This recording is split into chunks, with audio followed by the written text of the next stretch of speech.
Back on the Friday Night Thunder Scoreboard Show, nestled nice and warm in the Al White Ford Lincoln Studios. It's Friday Night Thunder. Well, it's a 1, 2, 3, take my hand and come with me because you look so fine and I really want to make you mine. Dennis Weaver, Josh Peterson, Danny Catalano. So fine and I really want to make you mine. Samantha Waters, Brian Markham. 4, 5, 6, come on and get your kicks. Now you don't need the money when you look like that, do you, honey? And my old DJ skills coming into practice there.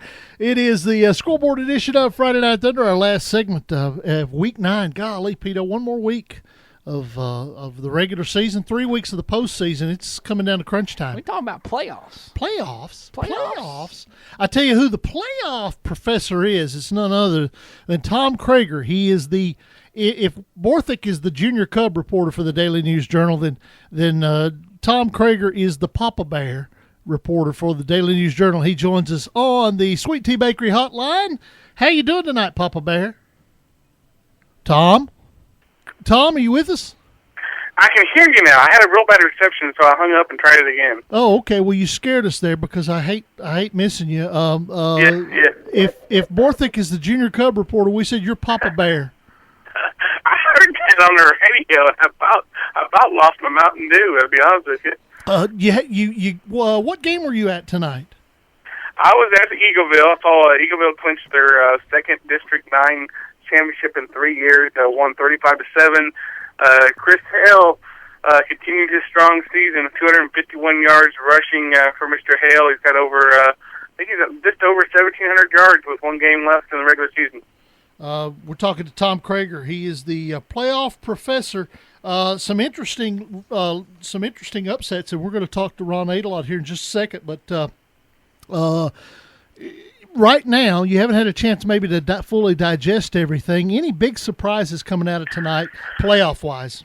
Well, I mean, obviously you look at Siegel's win over Riverdale, and I don't know if Coach Adelot's listening, but big win for Coach Adelot in Riverdale. I mean, it's a huge win, and Siegel's going to make the playoffs. But I think what that does is, at best they're a 7-3 instead of an 8-2, so it could potentially, depending on how that quadrant finished up, it could potentially cost them a spot in the playoff, a spot as far as seeding goes.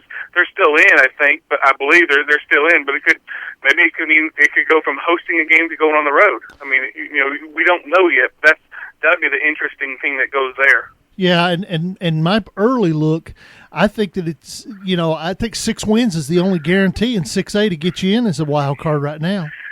Well, I haven't done the math, but I just know historically there are usually at least one 5-win team in there, and I think you got to look. There's usually an upset or two, so that I haven't really looked to see if there's any upsets. I haven't started crunching those numbers. Once we get the paper out tonight, I'll update all my stuff, and I'm one of those playoff nerds, I guess. I'll be doing all that. Of course, I'm starting to get some phone calls from coaches from across the state wanting to know, hey, are we in, or who might we play? And I think it's way early to think who you might play. I think after tonight, you'll start to kind of know some scenarios. All right, Tom. I hate to cut you off quick, but we're going to go talk to A, and we'll talk to you next week. Hey, okay? Coach A is a lot more important than I am tonight. All right. Well, thanks a lot, Tom. We appreciate it as always. All right. Bye. All right.